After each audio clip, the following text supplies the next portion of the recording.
tenemos que saber de la emancipación?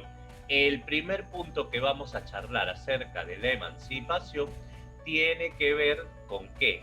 Con la lucha por la independencia. Aquí vamos a tener la etapa en la que se establece una gran lucha, un gran enfrentamiento para conseguir la independencia del Perú. Es en esta etapa en donde vamos a tener la aparición en el Perú del neoclasicismo.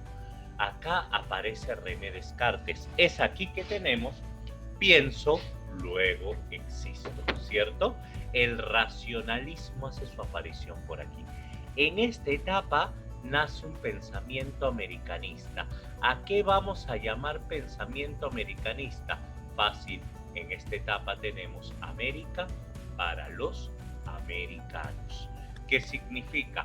Obviamente, los intereses nacionales van a pasar a segundo plano y vamos a buscar intereses globales, continentales. Es decir, América va a ser vista como una unidad. Los países americanos. ¿Por qué?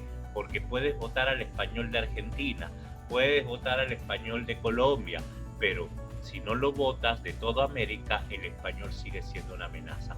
Por eso es que la independencia del Perú vamos a tener, por ejemplo, la corriente libertadora del norte, la corriente libertadora del sur, ¿te acuerdas?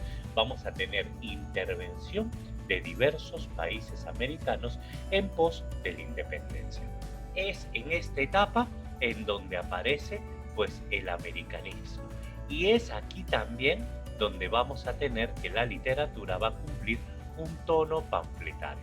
Cuando en examen de admisión te pregunten por qué es el tono panfletario, recuerda que el panfleto es la propaganda política.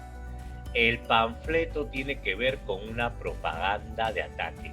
Cuando nosotros hablemos de tono panfletario, vamos a referirnos a la lucha, vamos a referirnos al enfrentamiento. Eso es un tono panfletario. Y es en esta época en donde vamos a tener, por ejemplo, la literatura que va a tener pues esta propaganda de lucha o esta propaganda política. Ahora, si nosotros hablamos de emancipación, aquí nosotros vamos a tener la presencia de las castas. ¿Cómo funciona? Pues tenemos al español peninsular.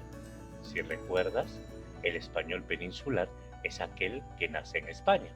El español peninsular aquí en América es el que tiene poder. El español peninsular aquí en América es el querido por España. El español peninsular en esta América va a ser precisamente aquel que ocupe los altos mandos. El español criollo, por haber nacido en esta tierra, no va a tener tanta importancia. El español criollo va a ser marginal. El español criollo va a ser sometido. Entonces es en esta época que el español criollo, así como el mestizo, así como el indio, van a unirse.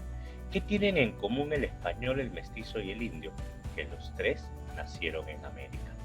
Y como los tres nacieron en América, entonces los tres se unen para enfrentarse ¿a quién? Al español peninsular. Entonces podríamos decir que en esta etapa el criollo, el mestizo y el indio se unen para enfrentar al español. Esto es la etapa de la emancipación. Ya lo tenemos. Ahora, si hablamos nosotros de esta etapa, es aquí donde vamos a tener la presencia de los pensadores, la presencia de los precursores, la presencia de aquellos que entablaron una ardua lucha por esto. Aquí tenemos a Hipólito Unanue. A Hipólito Unanue lo vamos a recordar, por ejemplo, del Mercurio peruano, ¿cierto? Aquí tenemos a Juan Pablo Vizcarra Guzmán. Te acordarás que Juan Pablo Vizcarra Guzmán es el autor de la Carta a los Españoles Americanos. Aquí tenemos también, por ejemplo, a José Baquijano y Carrillo. José Baquijano y Carrillo es el autor del Elogio al Virrey de Jáuregui. Y aquí tenemos a Faustino Sánchez Carreón, el autor de las Cartas del Solitario de Sayán, el autor conocido como el Solitario de Sayán. Y en esta época también tenemos a Túpac Amaru II. Esta es la etapa conocida como la literatura de la emancipación. Pero de todos ellos, el que más va a preguntar tu examen va a ser Mariano Melgar. Mariano Melgar es poeta, prócer y mártir de la independencia, precursor del romanticismo. Este Mariano Melgar nace en 1790 y muere en 1815. Mariano Melgar muere peleando por la independencia. Si hablamos de Melgar, lo primero que tienes que saber es que Melgar va a tener una doble audiencia. Así le vas a llamar a esta etapa de Melgar. Se le llama doble audiencia, ¿por qué?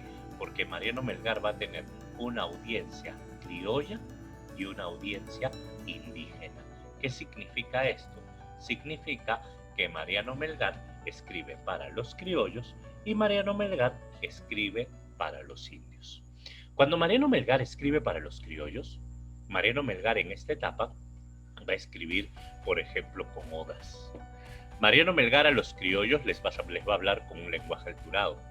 Y Mariano Melgar a los indios le va a hablar con fábulas. Todo eso se llama neoclasicismo.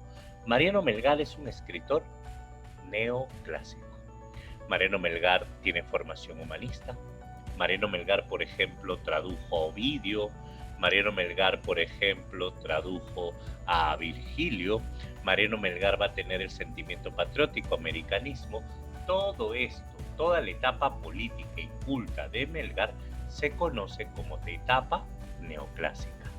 En cambio, lo amoroso en la literatura de Melgar, en cambio, lo afectivo en la literatura de Melgar, la presencia de Silvia en su poesía, el dolor por la ausencia de la amada, todos los poemas dedicados a Silvia son de la etapa prerromántica.